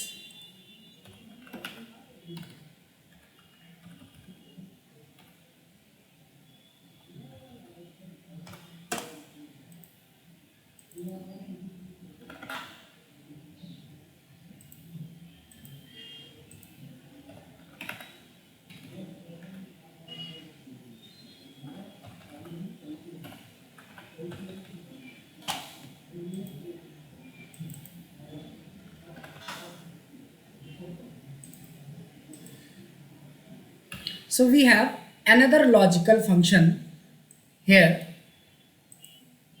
For this logical function आपको दो चीज़ों के ऊपर ध्यान रखना है कि ये जो 6 फंक्शन हैं हमारे, इसकी लॉजिक कैसे काम करता है। इसकी लॉजिक काम करता है कि अगर आपके पास एक क्राइटेरिया हो तो काउंट इफ चलेगा, और एक से ज़्यादा, एक या एक से ज़्यादा क्राइटेरिया होगा तो काउंट इफ चलेगा। काउंट करने के लिए काउंट इफ्स, सम करने के लिए सम इफ्स, एवरेज करने के लिए एवरेज इफ्स। देखिए यहाँ पे क्या लिखा है, एक क्राइटेरिया के लिए आप ये यूज कर सकते हो, लेकिन एक क्राइटेरिया के लिए आप काउंट इफ्स भी यूज कर सकते हो। यानी कि अगर हम 6 के बजाय 3 पे भी कमांड कर लें सारे इफ्स वाले पे, तो शायद इसकी 3 की जरूरत खत्म हो जाए। बट लॉजिकली चूंकि हमें कॉन्सेप्ट सीखना है तो हम 6 के 6 देखेंगे।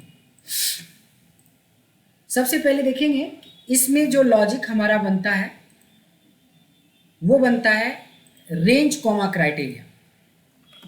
रेंज कॉमा क्राइटेरिया के ऊपर लॉजिक बनता है। बड़ा सा क्वेश्चन है कि किसी भी डेटा के अंदर रेंज बड़ी होती है या क्राइटेरिया? नॉर्मली कैसे डिफाइन करेंगे? रेंज बड़ी होती है या क्राइटेरिया? अभिजीत सर बताएं, रेंज बड़ा है या क्राइटेरिया?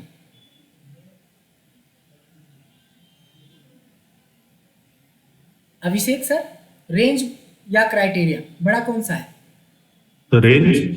Yes, absolutely correct. हमेशा किसी क्राइटेरिया को हम किसी पर्टिकुलर रेंज में ढूंढते हैं।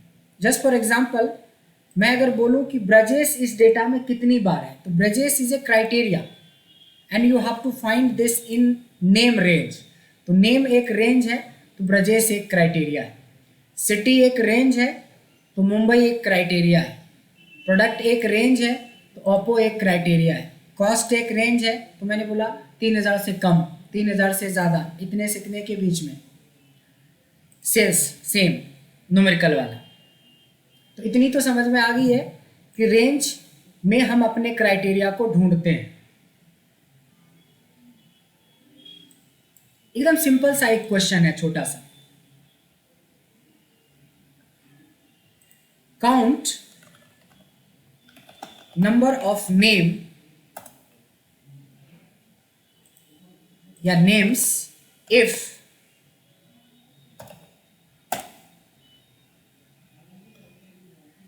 या काउंट नंबर ऑफ रिकॉर्ड्स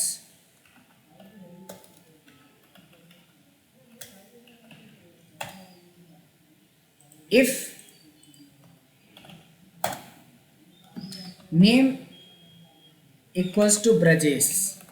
इन्हें वही क्वेश्चन मैं पूछ रहा हूं, इस डेटा में ब्रजेश कितनी बार है? तो देखिए कितना सिंपल है इसका आंसर।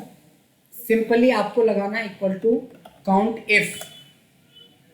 रेंज कॉमा क्राइटेरिया को आप अच्छे से समझ चुके हैं, तो this is the range and criteria आप समझ चुके हो।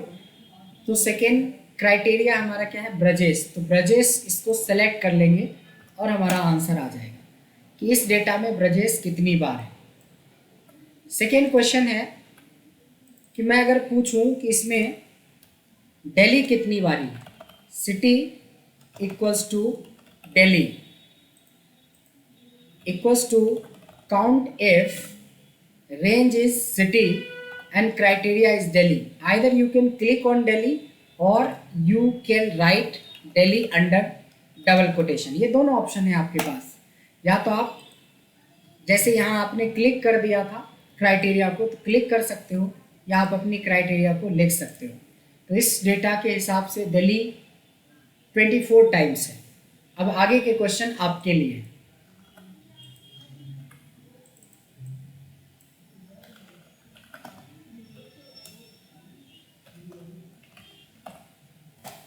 ये क्वेश्चन मैं चाहूंगा सागर आप बताएं। Yes, sir. जी। Equal to count if is equal count to if column number 3 को सिलेक्ट करेंगे, that is product. Very good. That is product. और इन क्राइटेरिया में हम सिलेक्ट करेंगे either we go from the cell or we can write in the cell. Exactly, Under under the double quotation. Quotation. Great great great, very good. So same question एक और आप ही बता दें। अगर मैंने बोला कि if cost is less than 3000, 3000 से कम के कितने प्रोडक्ट सेल हुए हैं, so how you can do this? Same process. Count if in bracket column number D.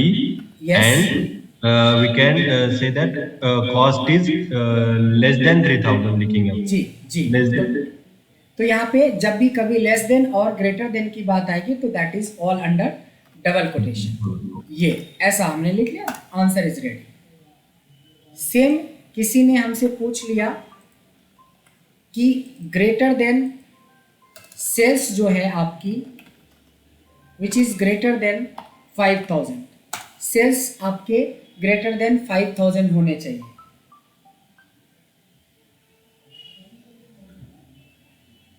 है ना? तो क्या करेंगे? Equal to equal to count if count E range in is this bracket time sales sales and criteria is criteria is double colon greater than 5,000. very good. So this is called count if. इसमें देखा आपने कि एक criteria था, अब मैं criteria को change कर रहा हूँ यानी बढ़ा रहा हूँ। ध्यान देंगे कि मैंने बोला count number of Brajesh, number of records if name is Brajesh and city equals to Patna. यानी ब्रजेश ने तो 7 बार वैसे सेल किया है, लेकिन पटना में कितनी बार किया है। अब आ गया हमारे पास एक से ज़्यादा, तो ऐसे केस के लिए ही हम लोग यूज करेंगे काउंट इफ्स। इफ एस लग गया, काउंट इफ्स। देखिए काउंट इफ्स लगाते सबसे पहले हमसे मांग रहा है criteria range 1। So range 1 is absolutely कि नाम हमारा होगा, इसकी criteria 1 that is Brajesh. Range 2, criteria range 2 is city and criteria is Patna. So this is the answer कि सिर्फ ऐसा 2 बार हुआ है जब ब्रजेश ने पटना में सेल किया। क्वेश्चन है ऐसा कितना बार हुआ है जब सेल्स 5,000 से ज़्यादा हुआ है और उस समय प्रोडक्ट जो था वो हमारा सोनी था। महिमा एक बार आप बताएंगे इसका आंसर। Mahima Yes, sir. जी। So equals count if count ifs we select the range criteria, ये sales criteria, range, sorry, sales range, yes, then criteria greater than 5,000 inverted commas, double inverted comma के अंदर ग्रेटर देन 5,000। वेरी गुड, यहाँ तक correct है। Next then we'll select the range product, product and this time the criteria is Sony. Double quotation के अंदर या तो हम सेलेक्ट भी कर सकते। ऐसा 10 बार हुआ है जब सोनी का प्रोडक्ट सेल हुआ हो और उसकी कीमत 5,000 से ज़्यादा रही होगी। ग्रेट। एक दो और एग्जांपल लेते हैं हम लोग।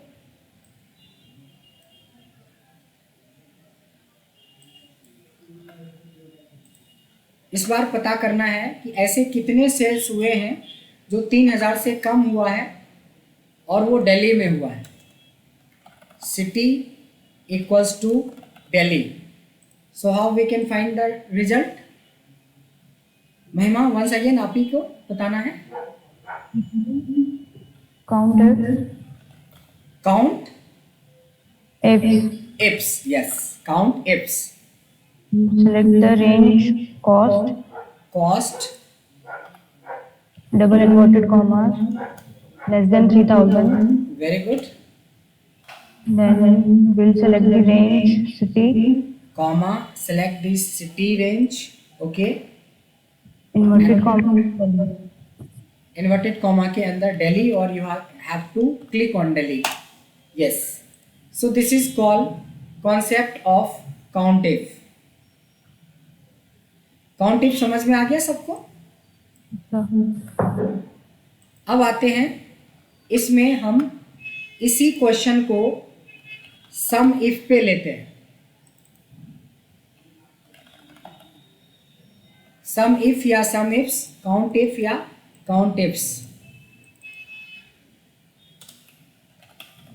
जब हम लोगों को इस डेटा को काउंट करना था तो हमने काउंट इफ का यूज किया। इस बार हमें सम करना है तो इस डेटा के लिए हम लोग सम इफ का यूज करने वाले हैं। जहाँ जहाँ काउंट है, काउंट नंबर ऑफ रिकॉर्ड। अच्छा चलो एक छोटा सा टेस्ट लेते हैं। हम जितने जगह पे काउंट नंबर ऑफ रिकॉर्ड्स है वहाँ पे मैं लिखना चाहता हूँ सम ऑफ सेल्स। कैसे होगा याद कीजिए, एक शॉर्ट कीज कंट्रोल एच। हम लोग क्या करेंगे, कॉपी कर लेते हैं और कंट्रोल एच करते हैं। किसको, किस चीज से, sum of sales replace.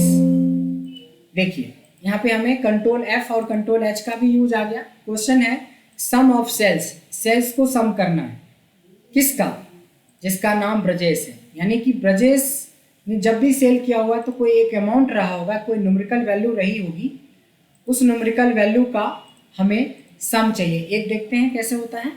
Some if में सबसे पहले आता है range, again name is range, उसके बाद आता है क्राइटेरिया, तो criteria is brace. But sum जब भी आप लगाओगे एक रेंज ऐसा होगा जिसमें न्यूमेरिकल वैल्यू होगी जिसका सम होता है। तो यहाँ ऑलरेडी कह रहा है कि सम ऑफ सेल्स, तो you have to select the sum range, means जिसको हमें सम करना है। So this is the answer. इसी तरीके से एक जने सागर, इस बार आप बता देंगे sum of sales if city equal to Delhi. Sir sum if is equal to sum if in bracket, हमें पहले रेंज सिलेक्ट करनी होगी in the names, we can go with the column names. No no no no, this is not name ना, this is city. Oh, city, sorry. So the city, and then we have to select the criteria Delhi.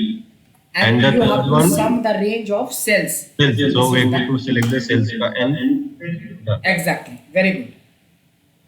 So एक call और लेते हैं कुछ नए लोगों से। So Dutta साहब आप बताएं। So you have to answer this question. Sum of cells if product is Vivo. Vivo की कितनी सेल्स हुई है इसका रिपोर्ट आपको बताना है क्विकली। दत्ता साहब चलिए, वो शायद सीट पे नहीं है। अभिषेक सर आप बताएं।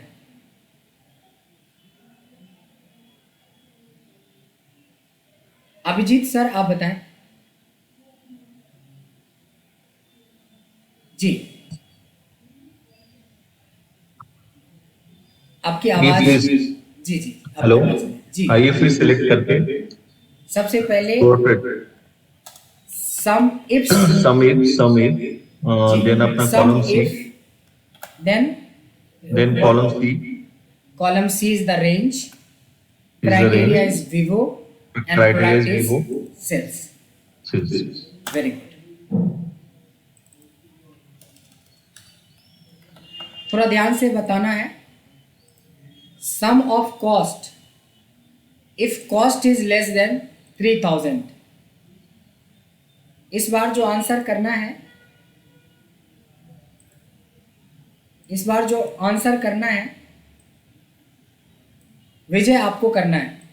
विजय sum of G is equal to sum खाली सम से तो नहीं होगा, सम इफ। if yes हाँ cost का कॉलम लेंगे सर।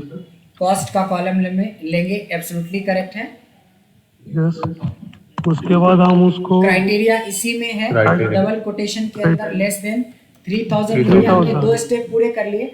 और सम किसका करना है, कॉस्टी का। Cost एक का। बार और कॉस्ट आएगा, यानी कॉस्ट 2 बार आया है, कंफ्यूज नहीं होना है। एक बार आया रेंज कोमा क्राइटेरिया के लिए और एक बार आया उसको सम करने के लिए। So this is the answer. Same उसी तरीके से सम ऑफ कॉस्ट, लेकिन इस बार sales is greater than 5000। Who can do it quickly, anyone? जिनको कॉन्फिडेंस आ गया वो बोल सकते हैं, और कोशिश करें कि जिन्होंने पहले कभी नहीं बोला वो बोले। एक है Yes, sir. हमारे Can I? साथ। Sum if अच्छा, सम इफ, वेरी गुड। कॉलम में अपना सेल्स का कॉलम लेना, सेल्स का कॉलम लेंगे, बिल्कुल सही। देन लेस देन का हमने अपना इसमें क्राइटेरिया में less than 5000, greater Complete. Then 5000 and then then sum of cost, so this time sum of cost, so we have to select the cost. या Yes, great. So this is the answer. अब 2 पे चलते हैं। हमने पूछा सम आप करो sales का, सम आप करो सेल्स का, लेकिन इसमें 2 क्राइटेरिया हैं, एक ब्रजेश है और सिटी पटना है। सम इफ्स जब हम लोग लगाते हैं, ध्यान देंगे, सम इफ्स जब हम लोग लगाते हैं तो सम रेंज पहले आता है, और जब सम इफ लगाते हैं तो सम रेंज बाद में आता है। तो सम रेंज पहले आएगा, मतलब सबसे पहले क्या लेना है? रेंज लेंगे कौन सी? नेम्स की। नहीं सर, सम नेम का नहीं होता ना। अच्छा sum sorry, range sales is always numerical value. Sales exactly, बस इतना सा ही लॉजिक है और कुछ नहीं है। हमें सिंटैक्स को समझना है, उसके बाद सब आसान है। Then criteria range 1, so this time name. Name इसकी criteria is Brajesh, second range is city, and this time City. Criteria is Patna. That's it. Patna. Okay so this is the logic.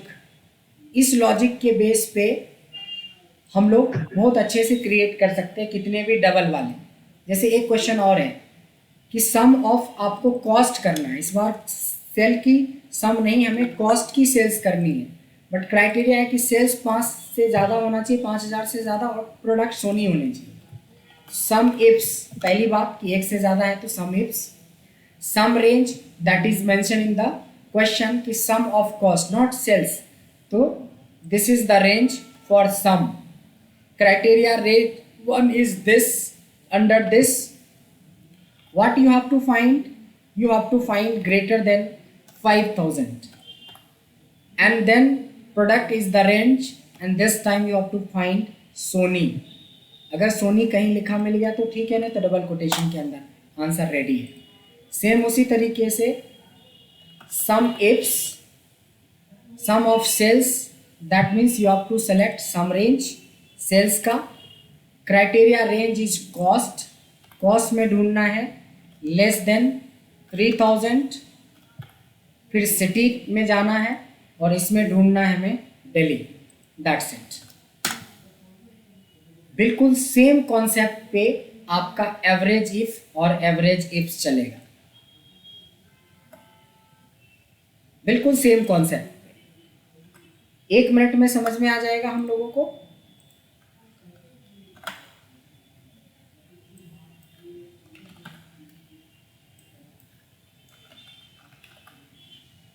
वैसे सारे आंसर आ भी गए होंगे। आंसर को डिलीट कर देते हैं। Yes, this time average of sales if name is Brajesh, that means average if, एक ही क्राइटेरिया है। Range is name, criteria is Brajesh, and this time you have to average of sales, that means average किसका होता है? इस बार भी number का ही होता है, तो वो ध्यान रखना पड़ेगा कि एवरेज करना किसका है। ब्रजेश की एवरेज सेल 8000 से ज़्यादा की। दिल्ली की ओवरऑल सेल्स देखना है कि क्या एवरेज है। तो average if range is city, city is B, under B Delhi, and average you have to do sales का। ये रहा। तीसरा सेम है, ये आप खुद बनाइए। चौथा एवरेज ऑफ कॉस्ट, इस बार कॉस्ट को बनाना है। So average if range is cost, criteria is cost, and average range is cost. This is the answer. अब 2 पे चलते हैं। कोई बिना बताए बता सकते हैं इसका answer? Average ifs, anybody? Average of sales, sales की एवरेज करनी है, बट नाम ब्रजेश होना चाहिए और सिटी पटना होना चाहिए। Anyone? Sir, is equal to average if जी। in the sales column, in a bracket sales column, average range. No, तो एवरेज रेंज पहले नाम आएगा सर? नहीं, average range is always numerical. Sales column. Sales, exactly correct बताया था हमने। उसके बाद क्राइटेरिया रेंज, क्राइटेरिया रेंज आएगा। Is name Brajesh, is name of the Brajesh. Name is the range and Brajesh is the criteria. यही चीज तो पकड़ना है। नेम क्राइटेरिया, यही 2 का खेल है। Range city and the criteria is Patna. That's it. एक और आप ही बता दें। Is equal to average if ifs, cost cost average range this time cost cost को हमें एवरेज निकालना है, right? yeah average in double colon criteria नहीं, पहले क्राइटेरिया रेंज, Criteria छोड़ range. देंगे तो सब गलत हो जाएगा। पहले आपको Sales- range, sales sales side. वाले रेंज, यस, Sales वाले इस में, सेल्स हाँ। वाले में ढूंढना था हमें ग्रेटर Then देन criteria 5000। हटा लूं ग्रुप में Again, डाल you have to go for product and this time ठीक है किशोर की डाल दूं that's it। अब जहां पे मैंने छोड़ा ये आपका होमवर्क, सिर्फ यही होमवर्क नहीं है, इफ वाले में भी 5-6 क्वेश्चंस रहेंगे आपके लिए और इस वाले में भी रहेगा, कम से कम 20 to 30 क्वेश्चंस इस वाले में रहेंगे। एक बार टाइम निकाल के कोशिश करें कि देखने का, अगर आप टाइम निकाल के बैठेंगे तो ऐसा नहीं कि आपको 2 घंटे लगेंगे, आधे घंटे में आप सारे क्वेश्चंस बना जाएंगे। इससे थोड़ा एक नेक्स्ट लेवल कॉन्सेप्ट आपको आ जाएगा। So I am sharing you this file along with the recording और कुछ एक्सरसाइज, सब कुछ।